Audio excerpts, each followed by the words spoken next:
अस्सलाम वालेकुम। Quality education के प्लेटफॉर्म पे आपको खुश आमदीद। आज की वीडियो भी इंग्लिश फ्रेजेस के हवाले से है और ये है हमारा लेक्चर नंबर 10 और आज ही हम बात करेंगे प्रोफेशनल इंग्लिश की। इंग्लिश के ऐसे फ्रेजेस जो प्रोफेशनली आप लोग इस्तेमाल करते हैं। आमतौर पर जब हम किसी से मुखातिब होते हैं, किसी से मिलते हैं या हमें कोई फ़र्स्ट टाइम मिलता है तो हम उनसे पूछते हैं हु आर यू, तुम कौन हो या आप कौन हो। ये कॉमनली इस्तेमाल होने वाला फ्रेज़ है जो कि इनफॉर्मल है, लेकिन लोग इसे फॉर्मल वे में भी इस्तेमाल करते हैं।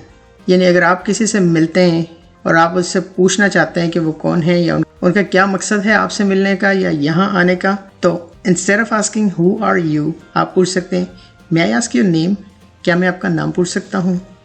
या आप कह सकते हैं could you tell me your name, क्या आप मुझे अपना नाम बता सकते हैं। अगर आप कुड का इस्तेमाल करते हैं तो ये बहुत ही पोलाइट इंग्लिश को शो करता है। इसी तरह अगर आपको कोई कॉल करता है या आप फ़ोन पे किसी से मुखातिब हों तो आप ये फ्रेज़ कह सकते हैं may I know who is on the line, क्योंकि अक्सर मैंने देखा है कि यहाँ भी लोग ये फ्रेज़ इस्तेमाल करते हैं हु आर यू, और ये बड़ा अजीब सा फ्रेज़ है। It doesn't make really sense. Who are you, तुम कौन हो। इंस्टेड ऑफ दैट आप पूछ सकते हैं may I know who is on the line.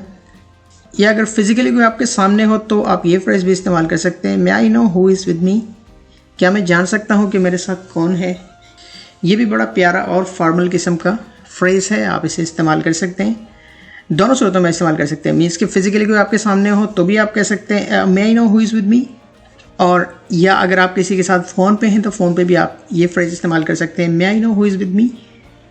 यानी आपने फ़ोन किया, आपने अपना नाम नहीं बताया, यू डिडंट इंट्रोड्यूस योरसेल्फ। इसके अलावा एक चीज़ और है, जब आप किसी से नाम पूछते हैं तो सिंपली एक फ्रेज़ कॉमनली इस्तेमाल होता है व्हाट्स योर नेम। ये तो सबको पता है, लेकिन आप इसे भी थोड़ा अच्छे अंदाज से, प्रोफेशनल अंदाज से बोल सकते हैं। आपने किसी का नाम पूछना तो आप पूछ सकते हैं can you tell me your name please, क्या आप मुझे अपना नाम बता सकते हैं। और अगर आप इसे और ज़्यादा पोलाइट वे में कहना चाहें तो आप कह सकते हैं could you please tell me your name. अब यहाँ देखें, अगर आप प्लीज़ को आखिर में इस्तेमाल करते हैं, एंड पे लगाते हैं, तो उससे पहले आप कॉमा लगाते हैं, क्योंकि वहाँ पे एक छोटा सा पॉज आ जाता है, ज़रा सा वक्फा आता है, और जहाँ पे शॉर्टेस्ट पॉज आता है वहाँ पे आप पंक्चुएशन कॉमा का इस्तेमाल करते हैं। लेकिन अगर आप प्लीज़ को बीच में इस्तेमाल करते हैं तो आपको कॉमा इस्तेमाल करने की ज़रूरत नहीं है। So could you please tell me your name, क्या मुझे आप अपना नाम बता सकते हैं। अगर कोई फिज़िकली आपके सामने और आप उससे नाम पूछना चाहते हैं तो आप ये फ्रेज़ इस्तेमाल कर सकते हैं। अच्छा, एक और बड़ा इंटरेस्टिंग सा फ्रेज़ है, ये सुन के आपको भी अच्छा लगेगा। अक्सर हम जब किसी से मिलते हैं या किसी से नाम पूछते हैं, आपने देखा होगा कोई अगर नाम बताता है, नाम की आपको समझ नहीं आती, तो लोग ये फ्रेज़ इस्तेमाल करते हैं व्हाट्स दिस नेम, ये क्या नाम है। अब यहाँ उनके कहने का मकसद ये होता है कि ये क्या नाम है, मतलब क्या नाम है, मुझे समझ नहीं आई। लेकिन जो सामने वाला होता है, ऑब्वियसली अगर वो एक प्रोफेशनल है तो उसे बुरा लगेगा कि आप उससे ये कह रहे हैं कि ये क्या नाम है, अजीब सा नाम है तुम्हारा, मुझे तो समझ ही नहीं आई इसकी। और ये मैंने देखा है कॉमनली लोग ये फ्रेज़ इस्तेमाल करते हैं what's this name. So if you want to sound professional, और अगर आप इसे प्रोफेशनल इंग्लिश में बोलना चाहते हैं तो instead of saying what's this name आप कह सकते हैं हाउ डू यू से योर नेम, आप अपना नाम कैसे कहते हैं। यानी अगर आपको किसी के नाम की समझ नहीं आ रही, उसने कहा, आपको समझ नहीं आया, उसने सही से नहीं सुना, और if you want to write it, अगर आप उसे लिखना चाहते हैं तो आप उससे पूछ सकते हैं हाउ डू यू से योर नेम, आप अपने नाम को कैसे कहते हैं, यानी आपके नाम को कैसे कहा जाता है। एक और फ्रेज़ है, आप कह सकते हैं how do you pronounce your name, आप अपने नाम का तलफ़्फ़ुज़ कैसे करते हैं। अगर आपको नाम पुकारने में मुश्किल हो रही है क्योंकि आपने लिखना है उसे, तो you can ask him how do you pronounce your name, आप अपने नाम को कैसे प्रोनाउंस करते हैं, यानी आपके नाम का तलफ़्फ़ुज़ कैसे बोलते हैं। ये सेकंड फ्रेज़ है, आप इस्तेमाल कर सकते हैं। और अगर आपने किसी से ये कहना हो कि आपके नाम की स्पेलिंग क्या है, मुझे स्पेलिंग समझ नहीं आ रही, could you please spell your name, क्या आप अपना नाम हिज्जे कर सकते हैं, यानी हिज्जे में आप मुझे बता सकते हैं ABC में, could you please spell your name. और अगर आप किसी से कहेंगे यार नाम यहाँ लिख के बताओ, तो आप कह सकते हैं could you please write down your name here, आप अपना नाम यहाँ लिख सकते हैं। तो ये होता है इंग्लिश में बात करने का तरीका। एक और इंग्लिश का फ्रेज़ है जो इनफॉर्मली इस्तेमाल होता है और उसे फॉर्मल इंग्लिश में भी लोग इस्तेमाल करते हैं। आमतौर पर मैंने देखा है that is can you come, क्या तुम आ सकते हो। अक्सर लोग ऑफिस में भी आपको ये बोलते हुए दिखाई देंगे, यानी कि सामने अगर किसी शख्स को वो कहते हैं कि यहाँ आओ या मेरे साथ चलो, तो ये फ्रेज़ बड़ा कॉमनली इस्तेमाल होता है, कहते हैं कैन यू कम, क्या तुम आ सकते हो। और अक्सर लोग ये भी कहते हैं इधर आओ, कम हियर। ये भी एक फ्रेज़ है जो कि इस्तेमाल होता है इनफॉर्मल इंग्लिश के अंदर, लेकिन फॉर्मल इंग्लिश में भी इस्तेमाल करते हैं। तो मैं आपको कुछ फ्रेजेस बताता हूँ, आप इन्हें इस्तेमाल कीजिए, you will sound professional. So instead of saying can you come और कम हियर, आप कह सकते हैं कि आप आ सकते हैं, could you please come, could you please कम। ये आप कह सकते हैं could you come here please, अगर आप उसे करीब बुलाना चाहें, you want to say something or you have something to do paperwork something like that, तो आप उसे कह सकते हैं could you come here please. Next phrase आप कह सकते हैं could you please follow me, क्या आप मेरे साथ चल सकते हैं. आप अगर उसे लेके जाना चाहते हैं किसी और ऑफिस में या वहाँ से आप उसको ओरिएंटेशन के लिए किसी जगह लेके जाना चाहते हैं, किसी से मिलवाना चाहते हैं मैनेजर से या डायरेक्टर से और टू द अदर वर्कर्स, तो आप वहाँ ये फ्रेज इस्तेमाल कर सकते हैं could you please follow me. देखिए इन फ्रेजेस को अगर आप इस्तेमाल करेंगे तो जिस शख्स से आप बात कर रहे हैं obviously he will feel comfortable, तो वहाँ पे एक अच्छा वर्किंग एनवायरनमेंट क्रिएट हो जाता है, लोग एक दूसरे से चीज़ें शेयर करते हैं और प्रोडक्टिविटी भी बढ़ती है. एक और फ्रेज है आमतौर पर गुस्से की हालत में आप कहते हैं तुम जाओ, यू गो, यानी कि आप अगर किसी को भेजना चाहें, आप उनसे बात नहीं करना चाहते, you want them to go, you want them to leave, आप कहते हैं यू गो, तुम जाओ, तो आप इसे भी फॉर्मल और प्रोफेशनल अंदाज में कह सकते हैं यू मे लीव नाउ, अब आप जा सकते हैं, ये तो फॉर्मल तरीका आ गया. या आप उसे ये भी कह सकते हैं यू कैन गो नाउ, आप अभी जा सकते हैं. ये दोनों फ्रेजेस आप इस्तेमाल कर सकते हैं instead of saying you go, क्योंकि यू गो इम्पेरेटिव फ्रेज कहलाता है, लाइक किसी को आप ऑर्डर दे रहे हैं या उससे से कह रहे हैं या you want get rid of someone, so you just say you go, उसकी जगह आप इन दो फ्रेजेस को इस्तेमाल कर सकते हैं. नेक्स्ट है आपका जस्ट गो अवे, ज़रा दूर हो जाओ. ये भी कॉमनली आपने देखा होगा, बात ख़त्म हो जाती है, काम ख़त्म हो जाता है, तो लोग अक्सर ये फ्रेज कहते हैं अपने जूनियर्स को या अपने कोलीग्स को, जस्ट गो अवे, तुम चले जाओ, अब तुम चले जाओ, यानी ज़रा दूर हो जाओ, मुझे अब ये काम करने दो. अब फ्रेज तो बड़ा क्लियर है व्हाट आर यू सेइंग, लेकिन इसका इंप्रेशन दूसरों पे क्या पड़ता है, this is the big question you need to ask yourself. तो आप क्या इस्तेमाल कर सकते हैं इसकी जगह, आप कह सकते हैं कैन वी टॉक लेटर, क्या हम बाद में बात कर सकते हैं. यानी फ़र्ज़ करें अगर बंदा आपके सर पे खड़ा है कोई और आपको लगता है कि इस वक्त आपको कुछ और करना है, you need to do something else which is more urgent, यानी वो आपकी प्रायोरिटी है, तो आप ये फ्रेज़ कह सकते हैं कैन वी टॉक लेटर. एक और फ्रेज़ है जो कॉमनली इस्तेमाल होता है, लोग कहते हैं लीव मी अलोन, मुझे अकेला छोड़ दो या मुझे छोड़ दो, यानी एक सिचुएशन में आपको लगता है कि इस वक्त मुझे कुछ और काम करना है और मुझे किसी और की ज़रूरत नहीं है, I don't need people around me, आप लोग ऐसा कहते हैं लीव मी अलोन, आप लोग चले जाएं, मुझे छोड़ दें. अगेन जो कुछ आप कह रहे हैं वो तो क्लियर है, लेकिन इसका इंप्रेशन दूसरों पे अच्छा नहीं पड़ता. तो मैं आपको कुछ फ्रेजेस बताता हूँ, आप इन्हें इस्तेमाल कीजिए. आप कह सकते हैं माज़रत मैं इस वक्त मसरूफ़ हूँ, sorry I am busy at the moment, या आप ये भी कह सकते हैं sorry I am busy right now, माज़रत मैं अभी मसरूफ़ हूँ, sorry I am busy at the moment, sorry I am busy right now. देखिए बड़े प्यारे फ्रेजेस हैं. अगर आप किसी को कहते हैं लीव मी अलोन, मुझे अकेला छोड़ दो या चले जाओ, तो उन्हें बुरा लगेगा और इसका इफेक्ट वर्किंग एनवायरनमेंट पे और आपके रिलेशन पे पड़ सकता है. और अगर आप इन्हीं फ्रेजेस को फॉर्मल अंदाज में, अच्छे अंदाज में कहेंगे तो आपका मकसद भी पूरा हो जाएगा और आपका प्रोफेशनलिज्म भी मेंटेन रहेगा.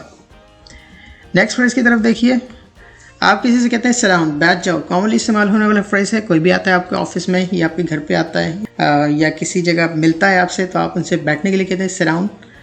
अगेन अगर दोस्तों में इनफॉर्मली आप इसे इस्तेमाल कर रहे हैं तो दैट्स वेल एंड गुड, लेकिन अगर आप फॉर्मल इंग्लिश में भी अगर सिट डाउन कहेंगे तो ये कोई सेंस नहीं बनाता. Even sometimes sit down please भी लोग कहते हैं, लेकिन इसे भी आप रिप्लेस कर सकते हैं थोड़ा अच्छा और प्रोफेशनल दिखने के लिए. फॉर एग्जाम्पल आप कह सकते हैं बराए करम तशरीफ़ रखें, please have a seat, instead of just saying sit down. आप किसी से कह सकते हैं प्लीज़ हैव अ सीट, बराए करम तशरीफ़ रखें, या आप ये फ्रेज़ भी कह सकते हैं टेक अ सीट प्लीज़, बराए करम एक निश्चित लीजिए. यहाँ भी आपके पास अगर कोई आता है तो आप इशारा करके कह सकते हैं कि टेक अ सीट प्लीज़, ये जो इधर नशिस्तें पड़ी हैं इनमें से किसी एक पे बैठ जाइए. एक और फ्रेज़ है, अगर आप किसी ऐसी जगह हैं जहाँ पे it's like a hall, meeting hall, lecture hall, ये ना बड़ी ओपन जगह है, आपको वहाँ कोई चेयर नहीं दिख रही, कोई सीट नहीं दिख रही, तो आप ये फ्रेज़ वहाँ इस्तेमाल कर सकते हैं please take one of those chairs and sit beside me, बराए करम उनमें से एक कुर्सी लेकर मेरे पास बैठे हैं. बड़ा क्लियर सा फ्रेज़ है, यानी आप उनसे ये कह रहे हैं कि यहाँ बहुत सारी चेयर्स पड़ी हुई हैं, या you can just look around, you can find some chair, आप उस चेयर को लीजिए और यहाँ ला के रखिए और सामने आके बैठ जाइए. Please take one of those chairs and sit beside me. Next phrase की तरफ देखिए, अपने नशिस्तों पर रहें, स्टे ऑन योर सीट्स. ये भी एक इम्पेरेटिव सेंटेंस है, इस्तेमाल किया जाता है आमतौर पर, stay on your seats. Lecture hall में, ऑडिटोरियम में लोग ये फ्रेज़ इस्तेमाल करते हैं. लोग अगर लेक्चर के बाद उठ के भागना शुरू कर देते हैं या जाने की कोशिश कर रहे होते हैं, तो उनको रोकने के लिए जो स्टेज पे लोग होते हैं वो ये फ्रेज़ को इस्तेमाल करते हैं, स्टे ऑन योर सीट्स, अपनी नशिस्तों पर रहें. इसकी जगह आप इस्तेमाल कर सकते हैं प्लीज़ बी सीटेड, बराए करम बैठे रहें. यानी अभी लेक्चर ख़त्म नहीं हुआ है या कुछ सेशन बाकी है, तो आप उनसे रिक्वेस्ट कर रहे हैं प्लीज़ बी सीटेड, या आप ये भी कह सकते हैं प्लीज़ रिमेन सीटेड। ये दोनों फ्रेजेस जो हैं वो ज़्यादा फॉर्मल हैं compare to this one. Instead of saying stay on your seats, आप कह सकते हैं प्लीज़ बी सीटेड, या आप कह सकते हैं please remain seated. Next phrase की तरफ देखिए, स्टॉप इट, रोको इसे या रुक जाओ। अगर कोई इस तरह की एक्टिविटी कर रहा है, आपको बुरी लग रही है, आप किसी को रोकना चाहते हैं, तो आप ये फ्रेज वहाँ पे इस्तेमाल करते हैं स्टॉप इट या स्टॉप। ये एक एक्सप्रेशन होता है, या ऑर्डर कह लें, you know it's like an order. तो आप इस फ्रेज को रिप्लेस कर सकते हैं। फॉर एग्जांपल आप कह सकते हैं कुड यू प्लीज स्टॉप, क्या आप रुक सकते हो। अगेन आपने देखे कोड इस्तेमाल किया जो कि पोलाइटनेस को शो करता है और फॉर्मल इंग्लिश में इस्तेमाल होता है। नेक्स्ट फ्रेज आपका है क्या आप ये करना बंद कर सकते हैं, could you please stop doing this. ये आप बच्चों के साथ भी इस्तेमाल कर सकते हैं, कोलीग्स के साथ इस्तेमाल कर सकते हैं। ये जो आपके सामने बैठा हुआ है कुछ तरह की एक्टिविटीज़ कर रहा है जो कि नॉइस क्रिएट कर रही है, डिस्टर्बेंस क्रिएट कर रही है, तो आप वहाँ पे उनको एड्रेस करने के लिए ये फ्रेज इस्तेमाल कर सकते हैं could you please stop doing this, क्या आप ये करना बंद कर सकते हैं। आप जस्ट अगर कहेंगे स्टॉप इट, उन्हें भी बुरा लगेगा और आपका इंप्रेशन भी अच्छा नहीं होगा सामने बैठे हुए लोगों की तरफ। एक डिस्टर्बेंस ही क्रिएट हो जाती है जब आप शाउट करते हैं, गुस्से में कहते हैं स्टॉप इट, तो उससे ये होता है कि आपका अपना मूड भी ख़राब होता है और सामने बैठे हुए सारे लोगों का भी। तो ये आप ये प्यारा सा फ्रेज बोल के किसी को मना भी कर सकते हैं और अपना इंप्रेशन भी छोड़ सकते हैं, could you please stop doing this. अब इस फ्रेज की तरफ देखें, ये भी कॉमनली इस्तेमाल होता है। फॉर एग्जाम्पल अगर आपको गर्मी लग रही है तो आप कहते हैं इट्स हॉट, गर्मी है, इंक्रीज द कूलिंग, कूलिंग बढ़ाओ। ये नहीं आप बैठे बैठे किसी को ऑर्डर देते हैं कि यार कूलिंग बढ़ाओ, या जाते जाते आप कूलिंग इंक्रीज करने जा रहे होते हैं और ये फ्रेज बोल देते हैं it's hot, increase the cooling. ये भी बड़ा अजीब सा फ्रेज होता है क्योंकि इट्स योर ओन फीलिंग्स या योर ओन सिचुएशन। आप ये समझते हैं कि आपको गर्मी लग रही है तो हो सकता है यहाँ सबको गर्मी लग रही हो, और आप जस्ट ये फ्रेज कह के जाके कूलिंग में इजाफा कर देते हैं, तो वहाँ बैठे हुए लोगों पे इसका बुरा असर भी पड़ सकता है because maybe they are not feeling much hot. तो ये थोड़ी सी इनकन्वीनियंस क्रिएट करता है। तो मैं आपको कुछ ऐसे फ्रेजेस बताता हूँ जो आप इस्तेमाल कर सकते हैं इस तरह की सिचुएशन में। फॉर एग्जाम्पल आप कह सकते हैं क्या मैंने ठंडक में इजाफा किया तो आपको इतराज़ होगा। वहाँ बैठे हुए लोगों को आप कह सकते हैं do you mind if I increase the cooling, और वहाँ बैठे हुए लोग इस पर रिस्पॉन्ड करेंगे, उन्हें इतराज़ भी नहीं होगा, उन्हें खुशी भी होगी कि आपने उनसे पूछा at least instead of just saying that it's hot increase the cooling. और अगर उन्होंने कहा ठीक है तो आप जाके इंक्रीज़ कर दें, या कोई पास बैठा हो वो आपके लिए इंक्रीज़ कर देगा। इसके अलावा आप ये भी कह सकते हैं would it be okay to increase the cooling. अगर लोग ज़्यादा हैं वहाँ पे और आप तो ज़ाहिर हर एक की तरफ नहीं देख सकते, लेकिन जस्ट ये फ्रेज कहकर आप सब अपनी कन्वर्सेशन में रैप कर सकते हैं। आप कह सकते हैं would it be okay to increase the cooling, क्या कूलिंग में इजाफा करना ठीक होगा। Would it be okay to increase the cooling या डिक्रीज द कूलिंग, जैसे आपकी सिचुएशन हो। एक फ्रेज हो है बंद करो ऐसी ठंड है, it's cold close the AC. यानी आप बैठे हुए इतने लोगों के बीच में बैठे हुए हैं और आप अचानक से शाउट करते हैं कि यार एसी बंद करो, बड़ी सर्दी है, बहुत ठंड है, विदाउट नोइंग द सिचुएशन कि वहाँ इतने लोग बैठे हुए हैं, उन्हें भी ठंड लग रही है कि नहीं लग रही। या फिर आप ऐसा बोल के ठक से जाके एसी बंद कर देते हैं और इसका बुरा इंप्रेशन पड़ता है वहाँ बैठे हुए लोगों के ऊपर। तो आप कुछ इस तरह की फ्रेजेस कह के एक्शन कर सकते हैं। फॉर एग्जाम्पल आप कह सकते हैं would you guys mind if I close the AC, यानी कि आप लोगों को इतराज़ तो नहीं होगा अगर मैं एसी को क्लोज कर दूँ तो। या आप ये भी कह सकते हैं would it be all right to close the AC, क्या एसी बंद करना ठीक होगा। Would it be all right to close the AC, वहाँ बैठे हुए लोग आपको इसका रिप्लाई ज़रूर करेंगे कि हाँ यार बंद कर दो, या you can close it because it's getting cold, it's freezing. या अगर वो आपसे कहेंगे कि बंद ना करो, कम कर दो, you can decrease it but don't close. तो देखिए ये फॉर्मल तरीका है लोगों को एड्रेस करने का मुख्तलिफ सिचुएशन में। नेक्स्ट एक फ्रेज की तरफ देखिए, can you open the door, क्या आप दरवाज़ा खोल सकते हैं। आप किसी को कहते हैं दरवाज़ा खोलने के लिए can you open the door. जैसे कैन मैंने बताया था एबिलिटी को शो करता है, यानी कि आप एबिलिटी बता रहे हैं कि भाई यानी कि आपके पास पावर है, अथॉरिटी है, आप उससे दरवाज़ा खुलवा रहे हैं।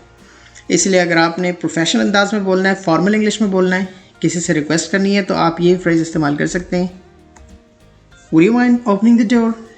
आपको दरवाज़ा खोलने पर एतराज़ होगा, would you mind opening the door. या आप ये भी कह सकते हैं could you please open the door, क्या आप दरवाजे को खोल सकते हैं, could you please open the door. अगर आपने किसी से ये कहना हो कि दरवाजे को खुला रहने दें तो आप ये फ्रेजेस इस्तेमाल कर सकते हैं could you please keep the door open, क्या आप दरवाज़ा खुला रख सकते हैं, could you please keep the door open. या आप एक फ्रेज और कह सकते हैं could you leave the door open please, क्या आप दरवाज़ा खुला छोड़ सकते हैं, could you leave the door open please. Again देखिए प्लीज़ अगर आपने एंड में इस्तेमाल करना हो तो वहाँ पे आप कॉमा उससे पहले लगाएंगे to show the shortest pause. एक सिचुएशन और देखते हैं।